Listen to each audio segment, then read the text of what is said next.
Now come along and listen to us talk with the Bonjam. Go and have a lovely little walk with the Bonjam. Maybe put it on and go to bed with the Bonjam. Or grab yourself a slice of toast and spread with the Bonjam.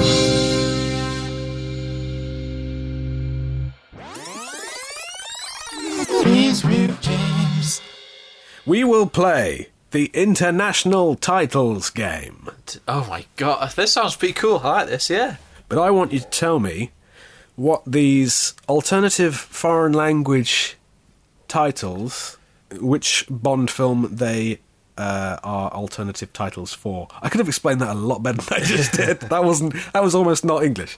I'm going to read this off. There are 20 in total. To be honest, I would actually rather be in the position I'm in than doing the quiz, because I probably would not be able to pronounce any of them. Well, they're translated into English. Oh, right. Oh, so you're reading the translation. This is number 1. In Italy, the film was called Agent 007 License to Kill. Oh, God. That could literally be anything. Or is that actually License to Kill? No, it is Dr. No. Oh, okay. This is that was what Dr. No was known as. Right, okay. Slightly easier one, okay. Wait. In Russia, this particular film was called Die, But Not Today. So I'm guessing that's Die Another Day. It is. I should say that these were all taken either from IMDb or from www.universalexports.net. So props to those guys, and if they're wrong, complaints to those guys too. Are we having a little bing if I get it right in there? Just say Bing now. Bing. We'll add that in. Okay, cool. Okay. That's for the wrong one. So number 3, and I'll pick up the pace because we've got 17 more after this. Okay. In Brazil, which film was called 007 and the Atomic Blackmail? 007 and the Atomic Blackmail. There is some logic to it. Okay, Atomic Blackmail. I'm presuming it's Thunderball. It is correct. Yeah. Bing! Which film in Sweden was known as From a Lethal Viewpoint?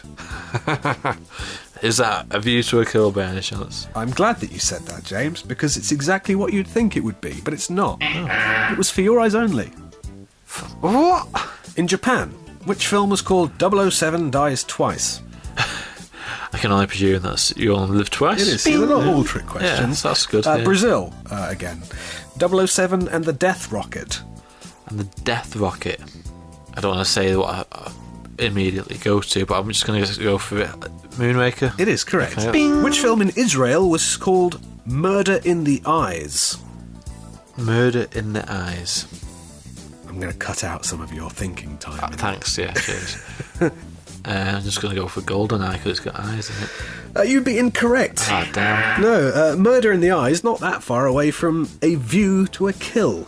Oh yeah, I can see that making sense. Yeah, view. You can see a view with your eyes and looking at killing somebody. Yeah, should have had that.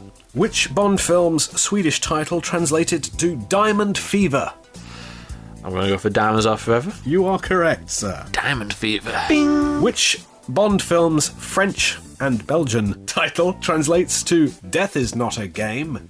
Ooh. This is not related in any way to the English title. Yeah. Or, in fact, to any events in the film whatsoever. Okay, so really, essentially, this could be absolutely any film. I'm just going to go and say From Russia With Love.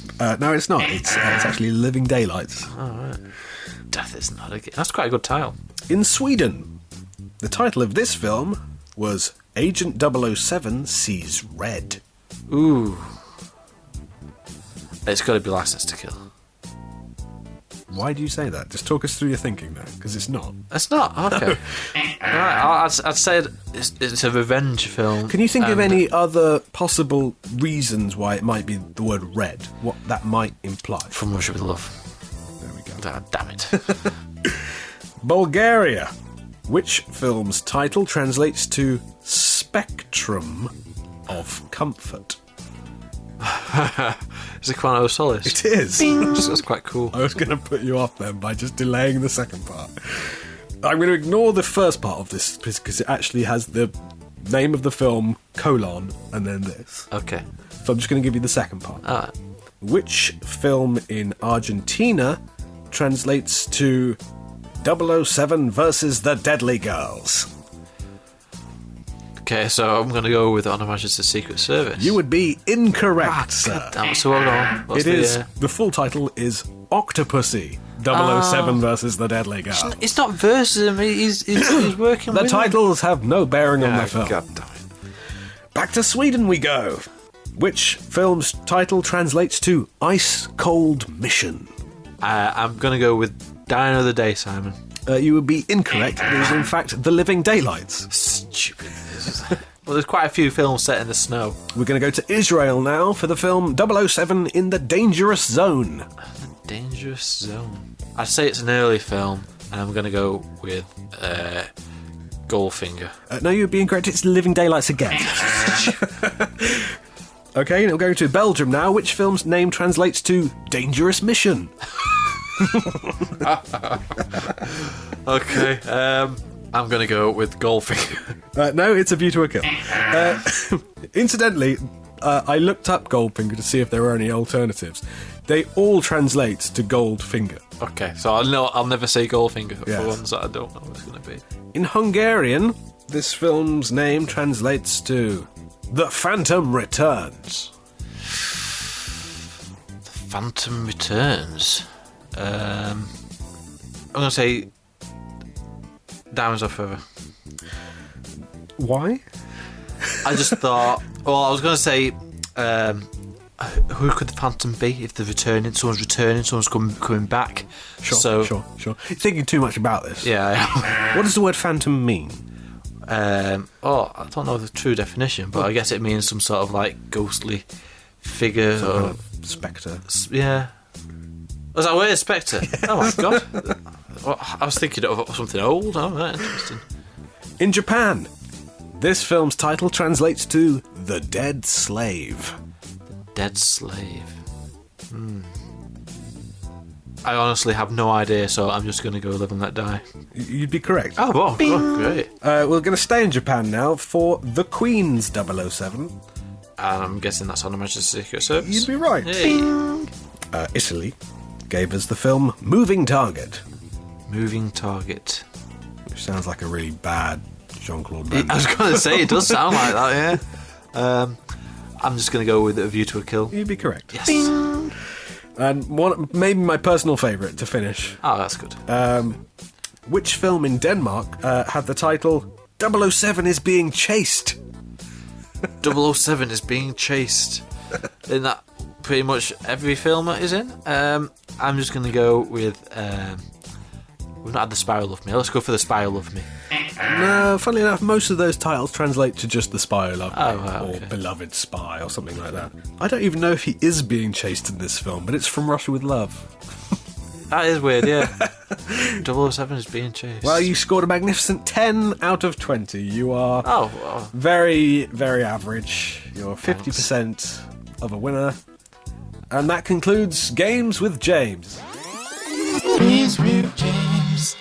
Guess the Bond film based on a 5-second clip of the top single of that year of release. I have absolutely no chance.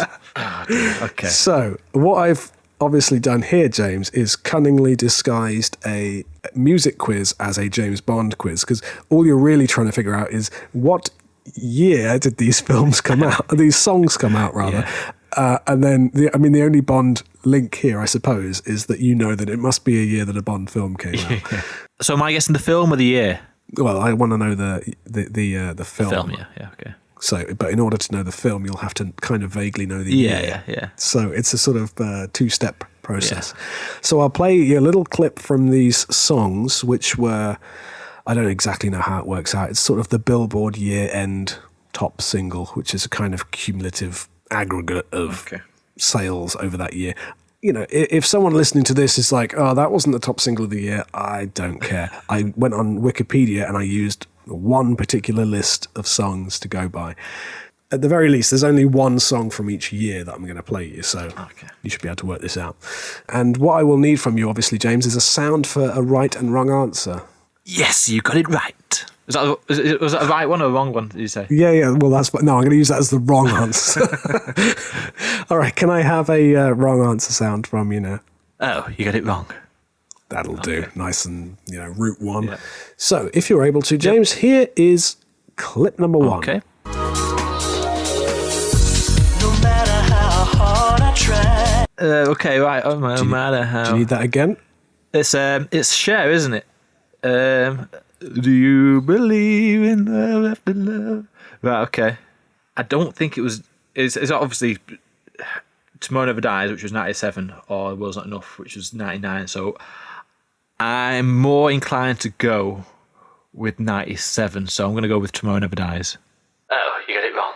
No, come on. That was 1999. Well, the tricky thing about this song, and it's a hard one to start with, really, is I believe the song actually came out in 1998. As such, it was still the most purchased single of 1999. What? All right, let's go to number 2. Okay.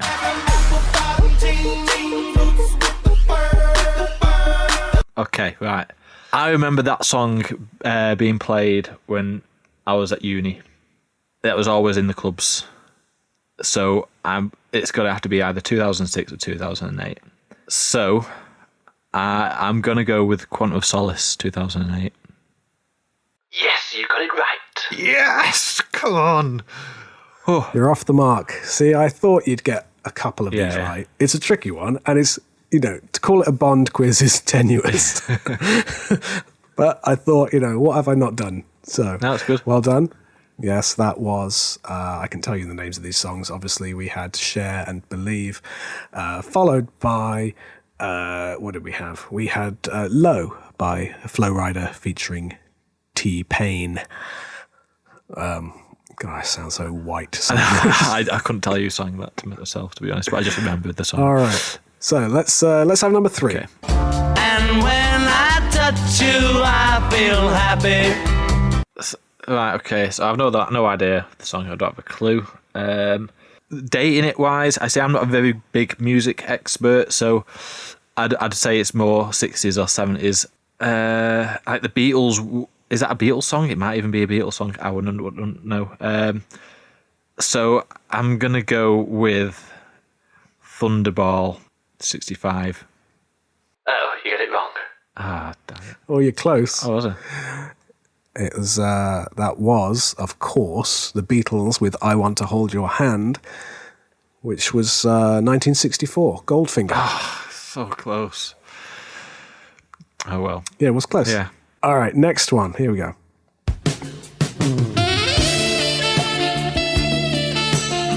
Okay, so that was George Michael, Careless Whisper. I can tell from your face that that's much more up your street, isn't it? The question is, when was that released? So we're talking about a Timothy Dalton film. It wasn't as late as 95, so it's got to be either License to Kill or Living Daylights. I feel like I think it was the first song, one of the first songs George Michael did after leaving Wham. So I'm going to have to go for the later, because I thought it was maybe 1990. So that means 89 is the closest I can get with License to Kill. So let's go for License to Kill. Oh, you got it wrong. Oh, come on. No way. That was the top single of 1985. Right, so that was like the View to a Kill. Right, okay, got you. Close, but no cigar. Yeah, R.I.P. Yes, absolutely. Right, number 5. Never made it as a wise man. I couldn't cut it as a poor man's steam. Oh, the head is bobbing. This is how you remind me, or whatever it goes like. He's enjoying that. Yeah. He's enjoying that, ladies and gentlemen. So that was that Nickelback, isn't it, or something like that? That has to be Down of the Day, 2002. Yes, you got it right. Nickelback, How You Remind Me from 2002. Yes, that's Yeah, correct, James. Well done. Does that take you back? Is that a song from your teenage years? No, I wasn't a big fan of Nickelback, but I remember Nickelback did a Spider-Man song tie-in, didn't they? And that was 2002, was that 2001, something like that? Yeah, I think so. So it must have been when Nickelback were at the peak, so that's why I went for Down of the Day. I think they were always sort of slightly ridiculed in their time. Yeah. I think you get to our age now and we hear that and that's like unironic nostalgia. Yeah, yeah. Because it's like, oh, youth. All right, number 6.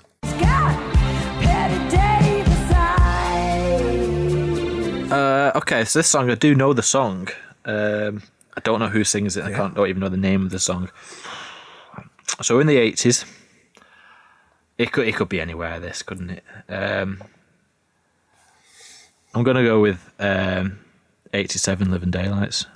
Oh, you got it wrong. You shouldn't have done. It's that's incorrect. Sorry. Go on. That was what was that? That was Betty Davis' Eyes by Kim Carnes from 1981. Ooh. So the correct answer. So I should have gone for Your Eyes Only then. Number 7.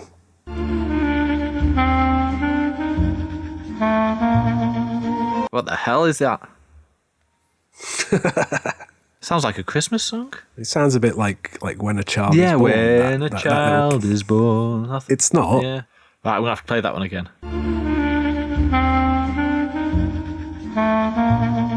Can I just say, I didn't choose a part of this song deliberately to avoid the vocals. There are no vocals in this. There's no vocals in that song. The whole song is like that all the way through. Well, for me, that makes it then go back to the 60s here. So I'm going to go right to the start. Goal 62, Dr. No. Yes, you got it right. Yeah, come on. That was Stranger on the Shore by Mr. Ackerbilk. Wow.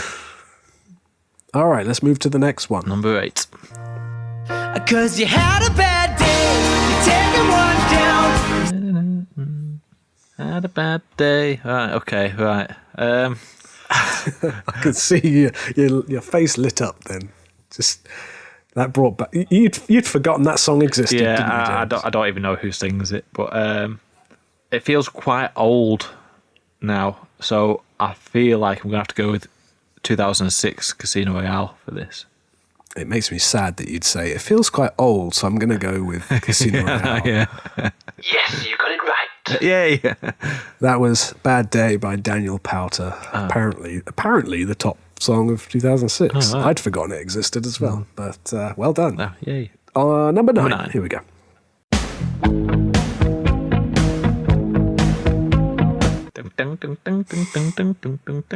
Question is, which version? What have we got there? What song is it? So it's either Every Breath You Take by, what is it, Sting or The Police or whatever it is. Or it's that one where they redid it and they used that same tune. And I can't tell because I only hear the instrumental part of it. And even if I was to think about it, if it was the Sting one, was that an 80s song or was that a 90s song? I'm going to, I said it before, so I'm going to say it again. Living Daylights for 87. Oh, you got it wrong. Sorry, James, no.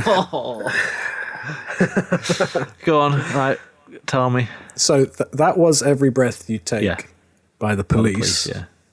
The song that you were imagining it might have been was Puff Daddy's 1997 hit, I'll Be Missing You. But no, that was Every Breath You Take, and the correct answer you should have given me was Octopussy. Oh, 83. Yep.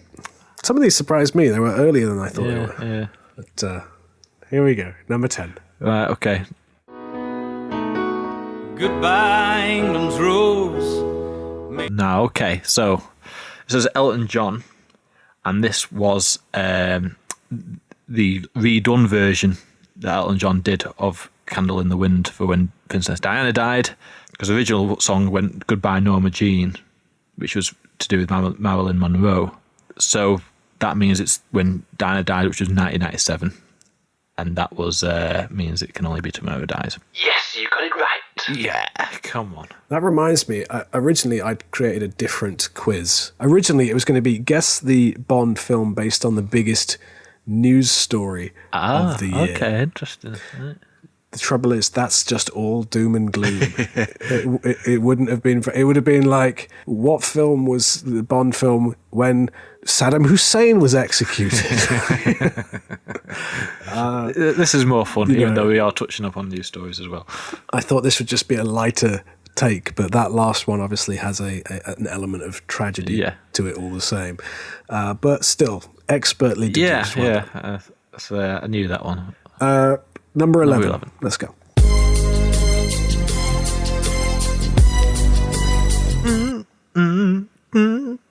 Okay, right. This is Gangster's Paradise by Coolio, isn't it? And this was done for it was linked to a film, wasn't it? That had, what's her name in it? Was it Jodie Foster or something like that? And that was a 90s film. I can't remember what the film's called now. So it has to be 95 GoldenEye. Oh, whoa, actually, no. Take that back. Could it be 80s? Could it be 89? I feel like I'm going to go with 89, License to Kill. Change my mind. Final answer.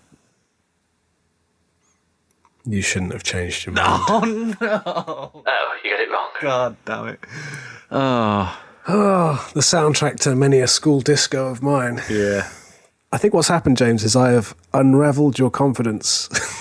I'll go with that. But you're right. It was on the soundtrack for the 1995 film Dangerous Minds. That's it, Dangerous Minds, yeah. Yeah, you knew an awful lot about a song, except when it came out. So Yeah. bad luck. I think you just overcomplicated that one. Yeah, I did. Okay, let's try and finish in the high then. All right, last one. Here we go. Finish on a high. Sugar. Oh, honey. Oh, honey. Mm-mm. I have no idea who sings this song or what the song's called, but I know the song. Okay. I'm guessing that was a 60s song. I feel like, was it a 60s? Is it either 60s or 70s, that song, wasn't it? I'm going to go with 69 and On Her Majesty's Secret Service. Yes, you got it right. You have finished on a high, James. Well done.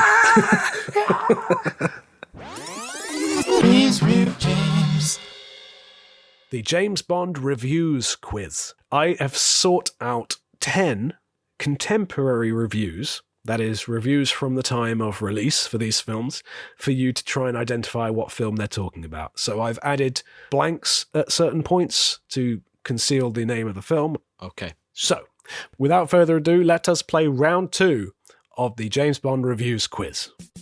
Number 1. Blank is well cast as the girl, but we lose her for about an hour in the film, only to have her return in a most implausible location and time. Whoa. Okay, that's a weird one. Bond girl that disappears. I'm going to have to say... I'm going to say On Her Majesty's Secret Service. You've surpassed yourself this time. Yes. That was from Gene Siskel. Diana Rigg is obviously the actress that he's talking about there. Yeah. Okay, number 2. The villain of the piece is Blank, who's really just a loosely tied fistful of character traits pulled from the Bond villain playbook. The lair, the henchman, the personal vendetta, it's the same ideas recycled without much flair. The actor himself gives almost nothing to the role beyond the accent and the fake scars he wears. No Time to Die. You've surpassed yourself this time. That is correct, James.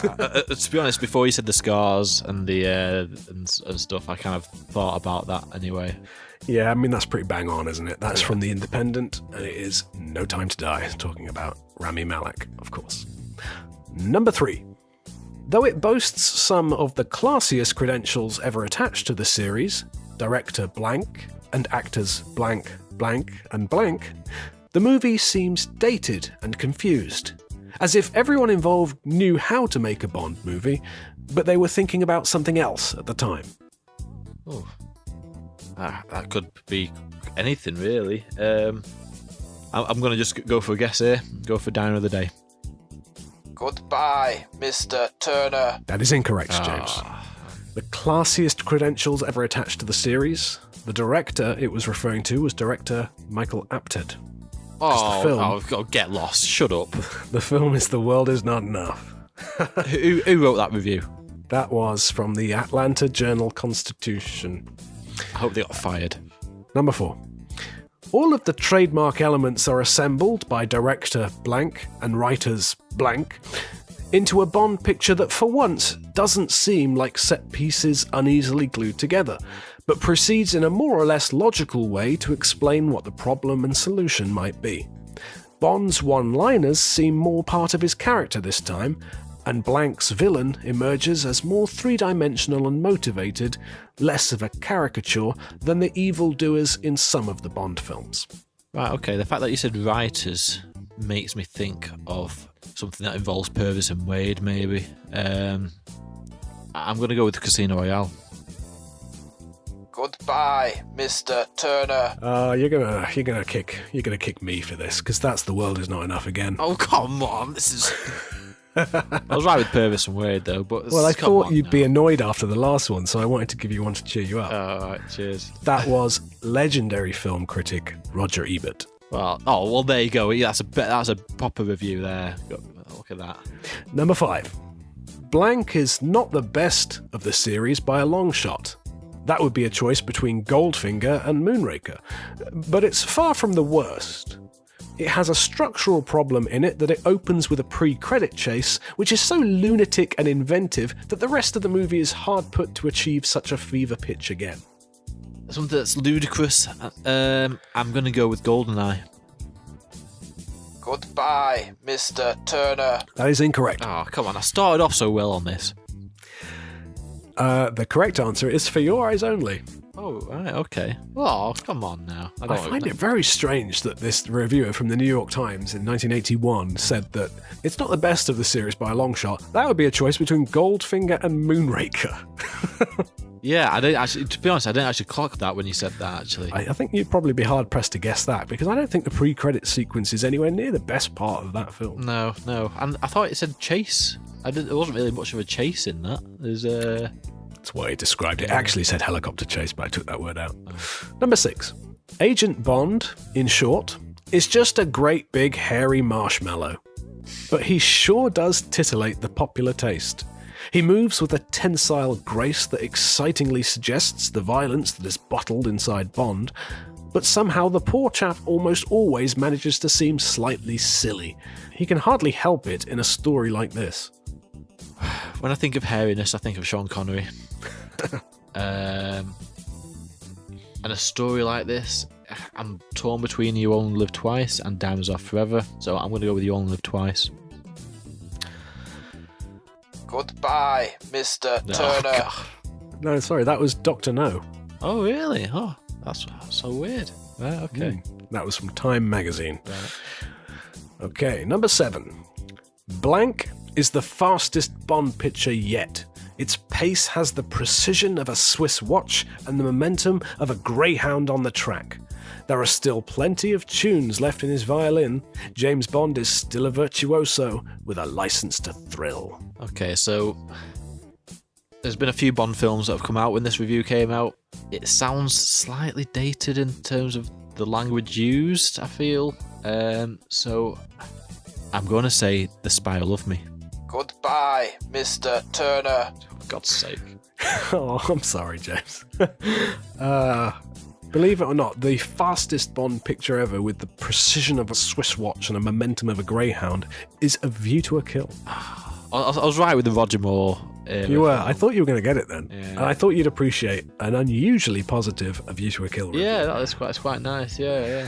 Thanks to Lawrence O'Toole there of Maclean's. Thanks, Lawrence. Okay, number 8. The film retains its familiar, effective mix of despicably powerful villains, suspiciously tantalizing women, and ever wilder special effects, but Blank's presence adds a darker tone. The screenwriters have accommodated this moodier Bond and have even created a script that makes him fit for the 90s. I mean, it's got to be GoldenEye, surely. Oh, wait. Yeah, I'm going to go with GoldenEye. Because of the 90s comment. Yeah, but I feel like you've included it, so it throws me off. I'm nodding. Goodbye, Mr. Turner. Yeah, I'm okay. sorry, that was cruel, wasn't Yeah, it? it's Survivor Dies, isn't it? Nope. What? Okay, right, well, it's License to Kill. Oh, come on. Now, it's not even the 90s. I know. That's what I thought would throw you off. I hoped it would, and it did. Number 9. The movie's momentum is such that one never has much time to react to its lack of reason, only to its sensations of speed and narrow escape, and to the splendour of its crazy gadgets and decor. It may be that I've become jaded, or that I've forgotten the details of all but the last and worst Bond film, but Blank does seem comparatively benign. Okay, so when you said the last and worst Bond film, I was thinking, I wonder if it's talking about Die of the Day or something, and this is actually Casino Royale it's talking about. But the fact that you said, the gadgets in it, obviously there aren't really gadgets in Casino Royale, so it can't be that. Then you're looking back at the past and what people thought about the worst Bond film. Did people think The Man with the Golden Gun was weak back then? Or did they think On Her Majesty's Secret Service was weak? And I think they did, so I'm going to go with Diamonds Are Forever. You've surpassed yourself this time. Yes! Well done. That was absolutely correct, and for all the reasons you just reasoned, that, yes, at the time, they did not like On Her Majesty's Secret Service at all. Yeah.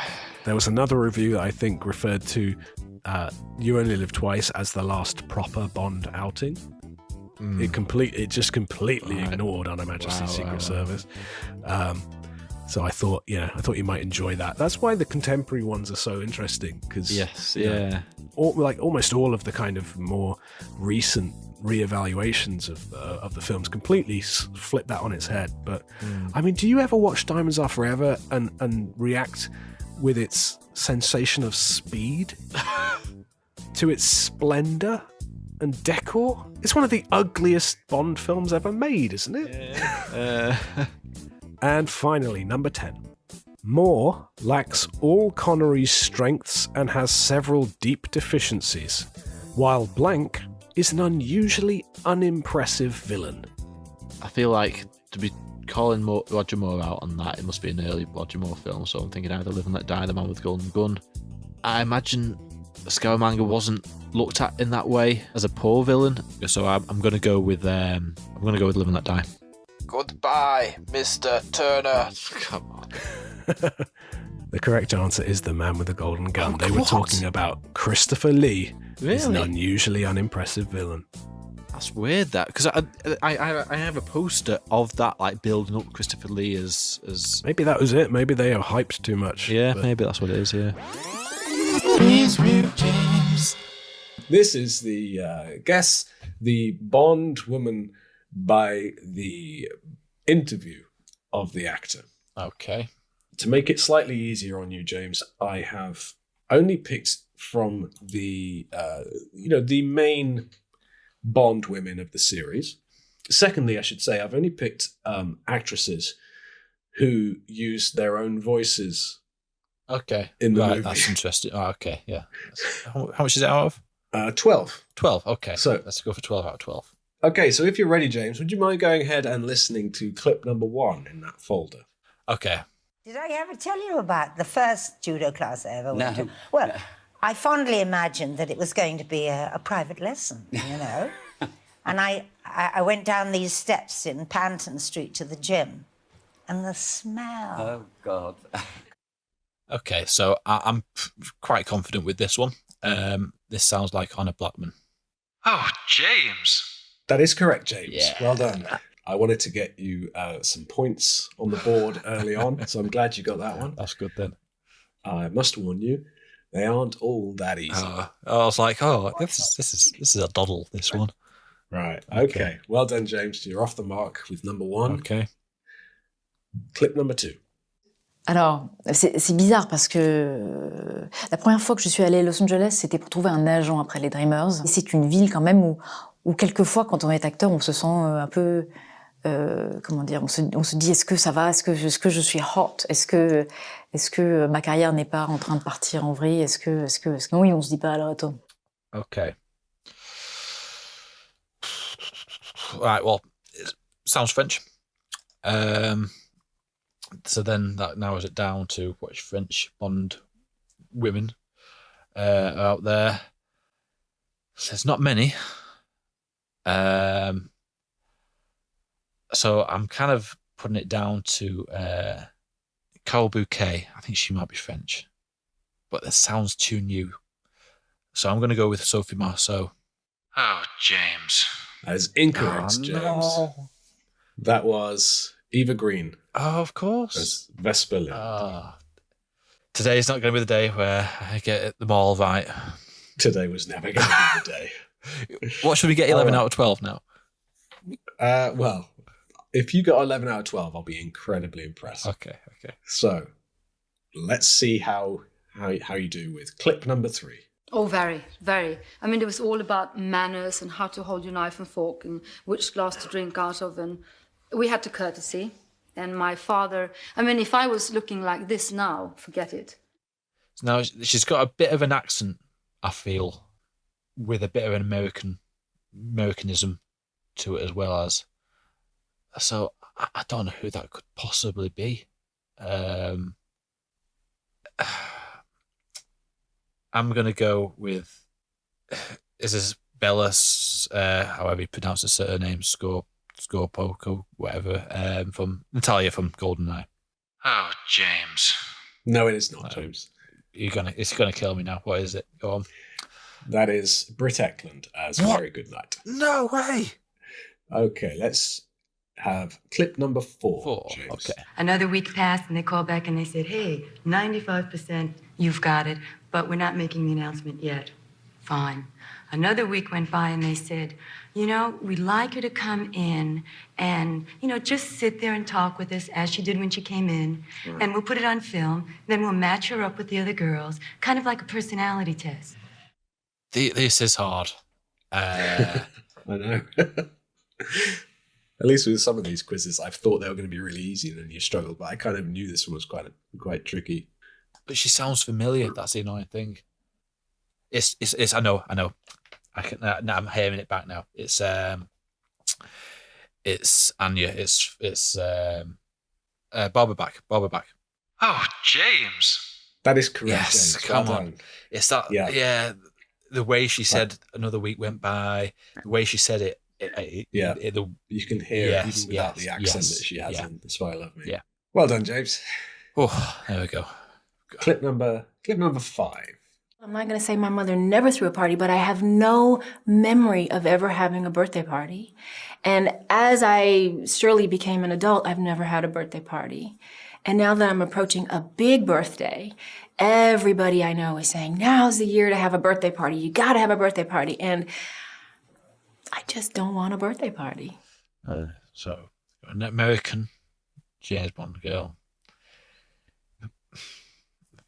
First thing I thought of was Christmas Denise Richards. I'm also tempted to say Pam from License to Kill. Let's go for Denise Richards. Oh, James. That is incorrect, James. Oh, no. I thought this was quite an obvious one. Was it? Well, go on. James, that is Halle Berry. Oh, my God. Yeah. I can hear it. Yeah. Damn it. All right. Number 6. All right, let's go for 6. Oh, you're kidding me, yes. You know, I've had a long career, done a lot of work, and there is no question about it that being a Bond girl has been one of the most delightful experiences I've ever had. Not only because of all the friendship I made, but there's been such a benefit coming from it because, you know, as an actor, you can work all your life and nobody remembers you. Okay, I think I know this one. I think this is Maud Adams. Oh, James. Yes, well done, James. Yeah, cool.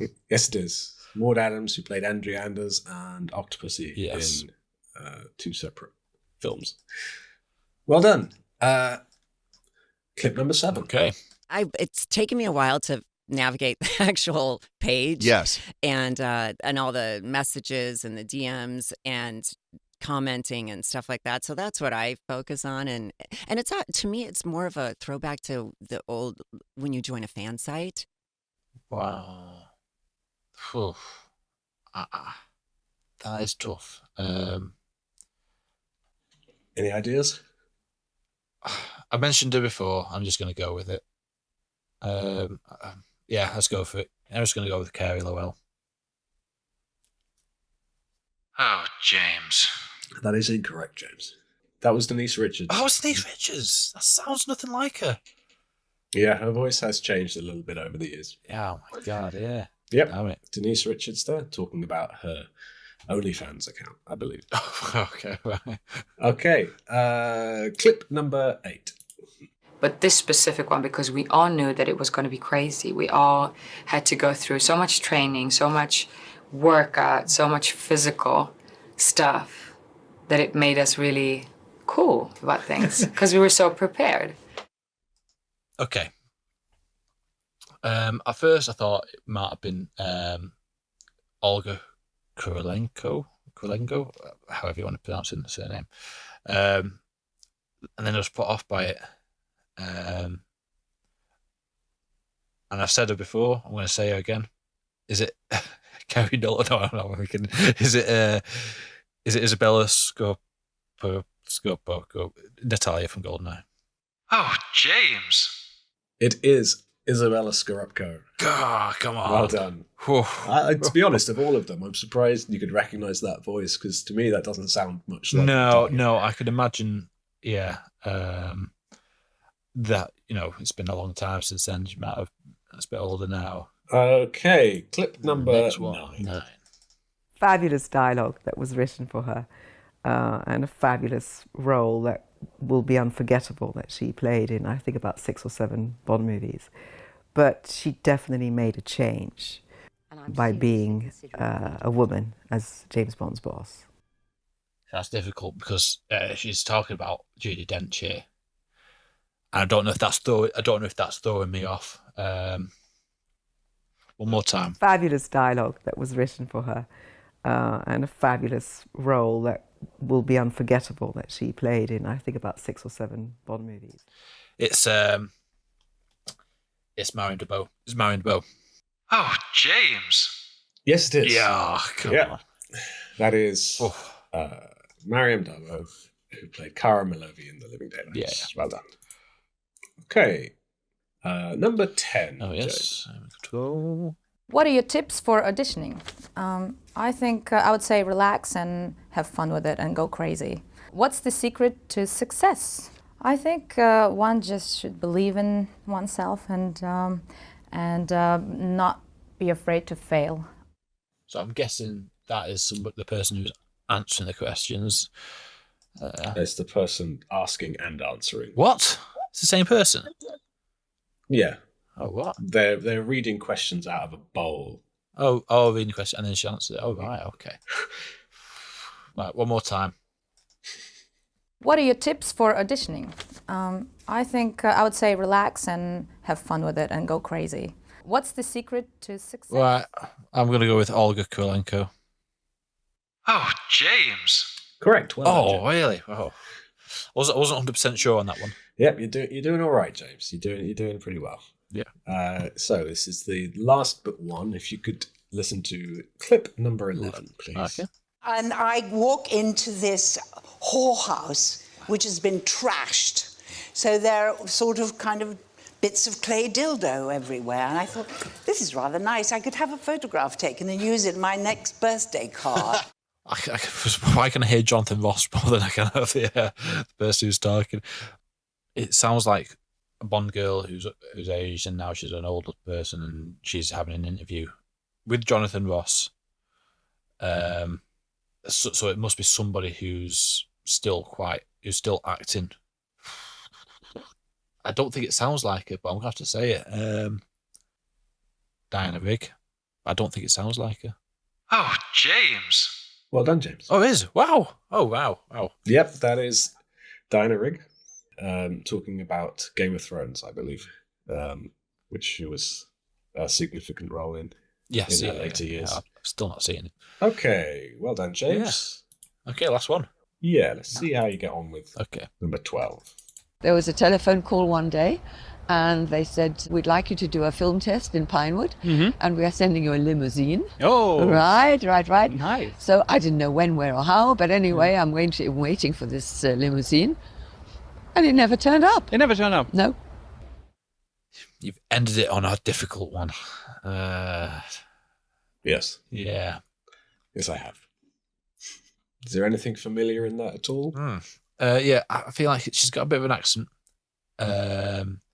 She's talking about something that's happened in the past that's perhaps quite a long time ago. I'm gonna go with Carol Bouquet from who plays Melina in For Your Eyes Only. I don't think it is, but let's go for it. Oh, James. No, it is not, unfortunately, James. So this is a bit of an unkind question to finish on, James. Because at the beginning I said I've used actresses who used their own voices. Oh, for God's sake! You've used the voice. You've used the So there are parts of that first where I voiceover. can hear very clearly certain different characters, but you could have said any number of characters here. You could have said Honey Rider, you could have said Domino Duval, Yes. Kissy Suzuki, or even Solitaire, partially. I'm not sure why she really? did part of that Oh. again. We're talking about, of course, Nikki van der Zyl, the post-syncing and dubbing artist brought in to revoice a whole bunch of characters. Those are just the lead Bond girls that she played. She also played Sylvia Trench, Jill Masterson, Corinne Dufour, which I can hear hints of in that, and Chu Mi, among others. Oh. So slightly unkind, but I just wanted to give a shout out to Nikki van der Zyl, who's a huge part of so many Bond films Yeah. and goes unsung. But there you go, James. Did you enjoy that quiz? I did. I think I was set up to fail. From my count, you got 7 out of 12. Over half. Which is more than half. Yes, But I'm with I that. will just check that with the text-to-speech lady. James did indeed get 7 out of 12. Although he really should have got some of the obvious ones. A half-witted squirrel could have recognized Halle Berry. It could have spelled her first name out with nuts and used an actual berry at the end. Imagine that. But I digress. Well done, James. You are smarter than some, but not all rodents. Oh, thanks. Thanks a lot. Thanks for that. Yeah. Yeah, I'll remember. I'll remember that when I get them all right and see what you say after that. Yeah. Yeah. Thank you, James, for playing along. As always. And there you go. That was Games with James. Games with James.